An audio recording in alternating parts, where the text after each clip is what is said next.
አርሰናል የተሟላ ቡድን ነው ወይ ዘንድሮ ካላችሁኝ እኔ መልሴ እንደ ወትሮ አይ የተሟላ አይደለም አንድ ነገር ይጎለዋል የሚል ለሻምፒዮንነት ግን ይበቃል ያላችሁ እንደሆነ አዎ ይበቃል አቋሚ ያው ነው ግን የተሟላ ቡድን ለመባል ግን ይሄንን የፊት መስመሩን ቀዳዳ በአግባቡ መሸፈንና የጊዮኮሬሽን ዓላማ ለስምረት ማብቃት ያስፈልጋል ጊዮኮሬሽ ወደ ጎል አስቆጣሪነት ወደ ኮንሲስተንት ወጥ ጎል አስቆጣሪነት የተቀየረ ሰዓት ከሆነ ይሄን ቃል ዛሬም ልድገመው አርሰናል ማንንም የሚያቆመው አይኖርም እንደዚህ በኦንጎል በመናን የማሸነ ዲሴምበር ከፍተኛ ጎል አስቆጣሪ ኦንጎል ነው በአርሰናል አይደል ዲሴምበሩ ተጋጣሚ የሚያስቆጥረው ጎል ተጠቅመዋል እንደዚህ ያለ ይሄ የሚያጠራጥር ለነቀፋ በር የሚከፍት ነገር አይኖርም ስለዚህ ያንን ፍለጋ ጊዮኮሬሽ እስኪዋሃድ ድረስ አርሰናልና ጊዮኮሬሽ ልብ ለልብ የተግባቡ ጥንዶች እስኪሆኑ ድረስ ምን መደረግ አለበት በተለይ እንደ አስቶን ቪላ ባለ እንደ ዛሬ ምሽቱ ጨዋታ በሜዳ በልምምድ ሜዳ ላይ ያለውን አናውቅም እኛ ምናየው በአደባባይ በቀጥታ የሚተላለፈውን ጨዋታውን በልምምድ ሜዳ ላይ ያለውን አሰልጣኞቹ ነው የሚያውቁት አላውቅም ቢሃይንድ ዘ ሲን ያለውን ፐርፎርማንስ ሄልስ ከመጋረጃ ጀርባ ከተዘጉ የትሬኒንግ ማዕከል በሮች ጀርባ የጊዮኮሬሽ ፐርፎርማንስ ጥሩ ከሆነ አሰልጣኙ ሁሌ ለጨዋታው እንዲያሰልፈው ሊገደድ ይችላል አንዳንድ ተጫዋቾች እኮ አሉ በልምምድ ሜዳ ላይ የሚያሳዩትን ብቃት ጨዋታ ላይ ማሳየት የማይችሉ በቃ የጨዋታ ውጥረት የሆነ በቃ ድባቴ ጥልባቸው ለአሰልጣኞች ግራ የሆኑ ተጫዋቾች እንደዚህ ያሉ ናቸው ልምምድ ላይ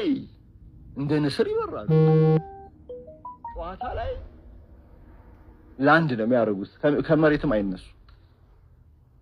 እና ጊዮኮሬሽ እንደዚህ አይነት ተጫዋች ነው ወይ አላውቅም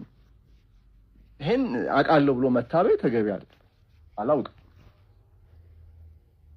ትሬኒንግ ላይ ግን እንደዛ አይነት ተጫዋች ከሆነ ሚኬል አርቴታ በየጨዋታው ላይ ያሰልፈው ዘንድ ግድ ይሏል የጨዋታ ሪትሙን ያንን የጨዋታን ስነልቦናውን እስኪያሻሽል ድረስ ምክንያቱም በዛ በስፖርቲንግ ሊዝበን በ102 ጨዋታ 97 ጎል አስቆጥሮ እኮ አይተነዋል ከጨዋታ ስልት አንፃር ስፖርቲንግ እና አርሰናል አንድ አይነት አይጫወቱምና ምናልባት የአርሰናል የጨዋታ ሞዴል አልተስማማው እንደሆነ ይሄ ግማሽ ሲዝን ምልክቶች ሰጥቷል እና አርቴታ ይሄንን ቋጠሮ ይሄንን እንቆቅልሽ መፍታት አለበት የሚለው ጥያቄ ዛሬም እንደቀጠለ ነው ግን በፕሪሚየር ሊግ ላይ አጥቂዎች እኮ ያልተሳካላቸው ግዢዎች አሉ እነ ሊያም ዴላፕ እነ ቤንጃሚን ሼሽኮ ልንል እንችላለን yes ዴላፕ እና ሼሽኮ አልተሳካላቸውም ማለት አጀማመራቸው እስካሁን ድረስ በሚጠበቀው ልክ በጎል ምርት ተሳክቶላቸዋል ማለት አይቻልም ግን ደግሞ የዛን ያህል ኢጎ ኤኪቲኬ በሊቨርፑል ኒኮ ቮልተማደ ደግሞ በኒውካስል ዩናይትድ ደግሞ እየሰሩ ያሉትን ደግሞ ማየት ያስፈልጋል ምናልባት ከአጥቂ ባህሪያት ያላቸው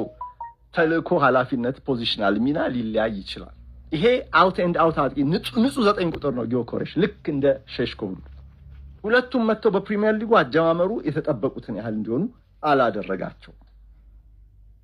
ዘንድሮ እንግዲህ በአርሰናል በ16 የፕሪሚየር ሊግ ጨዋታ 5 ጎል ነው ያስቆጠረው 1090 ደቂቃ ተጫውቷል በየ218 ደቂቃው ነው 1 ጎል የሚያስቆጥረው በአማካይ ይሄ ልጅ የኮንፊደንስ መንጭቆ መነሳት ያስፈልገዋል የሆነ ቦታ ላይ ቆሟል በራስ መተማመን ስለዚህ ዛሬው ጨዋታ ላይ አንድ ነጥብ ማንሳት ፈልጋለሁ አስቶን ቪላ ውድ አድማጮች አስቶን ቪላ በፕሪሚየር ሊግ ላይ ተጋጣሚን ብዙ ከጨዋታ ውጪ የሚያስገባ ቡድን የራሱ የጨዋታ ውጪ ወጥመድ ይዞ የሚገባ ቡድን ነው ይሄን ኦፍሳይድ ትራፕ ከተከላካይ በስተጀርባ ለመግባት ፈጠን ለሚቸኩሉ አጥቂዎች በጣም አደገኛ በጣም ፍራስትሬቲንግ ነው ተስፋ የሚያስቆርጥ ብዙ ፊሽካል ይነፋብህ ይችላል አራቱ ተከላካዮች በሪሞት ኮንትሮል ላይታች እንደሚሉ ነው የተሰሩት ልክ እንደዛ ተደረገ ኡናይ ኤምሪ የሰሩት አንዱ አስደናቂ እንደውም ባለፈው ውድድር ዘመንማ የሆነ ሰዓት ላይ ልዩነቱ በጣም ሰፊ ነው ከሌሎች ቡድኖች ጋር በነጽ ተጋጣሚን ኦፍሳይድ ፊሽካ 10 የሚያስነፋ አይነት ቡድን እና እንደዚህ አይነትን ቡድን እንዴት ነው የምትገጥመው በተነጣይ 9 ቁጥር ወይስ በሐሰተኛ 9 ቁጥር ተነጣይ 9 ቁጥር ሌላም ታክቲካዊ ጥቅም እንዳለው መግለጽ ይቻላል ግን አሁን ካለው የጊዮኮሬሽ ወቅታዊ ሁኔታና ከአስቶን ቪላ ከተጋጣሚው ይሄን ከመሰለው ባህሪ አንፃር ዛሬ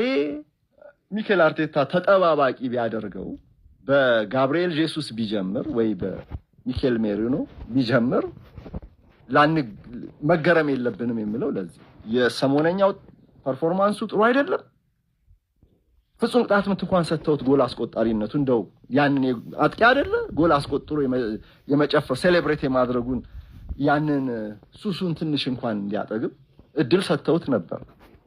ከዛ በኋላ ባደረጉት ጨዋታ ላይ ግን አጠቃላይ ኦቨርኦል ፐርፎርማንሱ የሚያመረቃ አይደለም ይልቅ ጋብሪኤል ጄሱስ የበለጠ ሻርፕ እየመጣ ነው ፊዚካሊ እና ዛሬ ከአስቶን ቪላ ጋር ጊዮኮሬሽ መሰለፍ አለበት ብዬ አላስብም በጣም ከባድ ጨዋታ ስለሆነ ግን ቅድም እንዳልኳችሁ ትሬኒንግ ሜዳ ላይ ያለውን ነገር አናውቅም እዛ ላይ ጊዮኮሬሽ የተሻለ ተጫዋች ሆኖ ከተገኘ ፊዚካሊ ሜንታሊ ታክቲካሊ ጎል በማስቆጠር በመሳሰሉት አሰልጣኙ ያንኑ በዚሁ አሰላለፍ ሊደግም ይችላል ምሽት 5 ሰዓት ከሩብ ላይ ነው ሲቀደም ብለን እንደ ፈጣሪ ፍቃድ ምሽት በዩቲዩብ ደግሞ ቅድመ ጨዋታ ሌሎች ሐሳቦችን ከመጨረሻ ሰዓት መረጃዎች ጋር ይዘን እንመጣለን ይህንኑ የምታደምጡበትን ቻናል መንሱር አብዱልቀኒ ኦፊሻል ላይክ ሼር ሰብስክራይብ ያደርጋችሁ በዚህ ቀጠሮ እንያዝና እንለይ ክቡራትና ክቡራን አድማጮቻችን የዛሬው ብስራት ስፖርት ፕሮግራማችን እዚህ ላይ ያበቃል አብረናችሁ የቆየነው የፕሮግራሙ ዋና አዘጋጅ መንሱር አብዱልቀኒ እኔም የፕሮግራም መሪ ዘላለም ሙላቱ በዚህ እንሰናበታችኋለን አሪውላችሁ ያማረ ይሁን መልካም ቀን ብስራት ስፖርት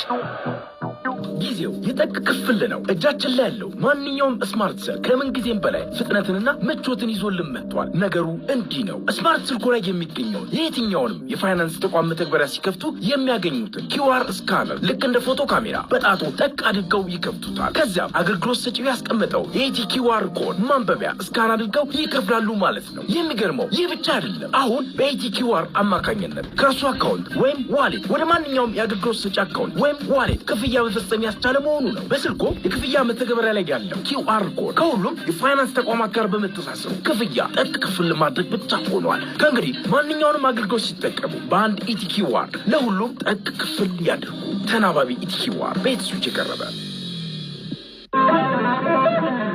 የጥቁር ህዝቦች የድል ንጋት በታወጀበት የክተት ነጋሪት በተጎሰመበት በታላቅ ኩራት በአድዋ ሙዚየም ይዘንሎ መጣን እረፍትና ሰላም ቴምር ስጦታ ኤክስፖ በአንድ ቁልፍ 2 በር የምንከፍትበት የህልማቸውን ቤት ከኛ ጋር ለሚሰሩ ባመኑን ልክ መታመናችንን በመናውጅበት በ10 ዓመት ከ10 በላይ ፕሮጀክቶች ባጠናቀቅንበት ከቃላችን በላይ በተግባር በታየንበት የምስክራችንን ቃል የምናጸናበት ቤት ለሚገዙን የቤት መኪና የምንሸልምበት እነሆ ቴምር ስጦታ ኤክስፖ በአድዋ መታሰቢያ ሙዚየም ከ350 በላይ ለሚሆኑ አባወራዎች አፓርትመንቶችን ያስረከብነው ለ24 ሰዓት 7ቱንም ቀናት ተግተን በመስራት ነው በኢትዮ ሪል ስቴት አዋርድ በተመጣጣኝ ዋጋ ቤት አቅርቦት አፎርዴብል ሃውስ የተሸለምነውና የግራንድ አፍሪካ ሽልማት የዳይመንድ ደረጃ አሸናፊ ሆነው በጥራትና ፍጥነት በደንበኞቻችን ልብ የነገስነው በሰጣችሁን እጥፍ እናንተን የምናከብረው ከታህሳስ 25 እስከ 27 በአድዋ መታሰቢያ ሙዚየም ልዩ የቤት ሽያጭ ኤክስፖ አዘጋጅተን ነው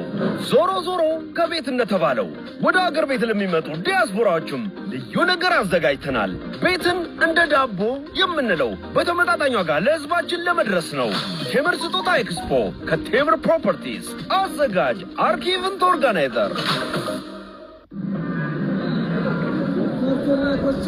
ኮችላል እጣዋል እንዳመልጣች አንደኛ ጣሙ ክትበግላ አንተ አሁን ክትበግላ ትላለህ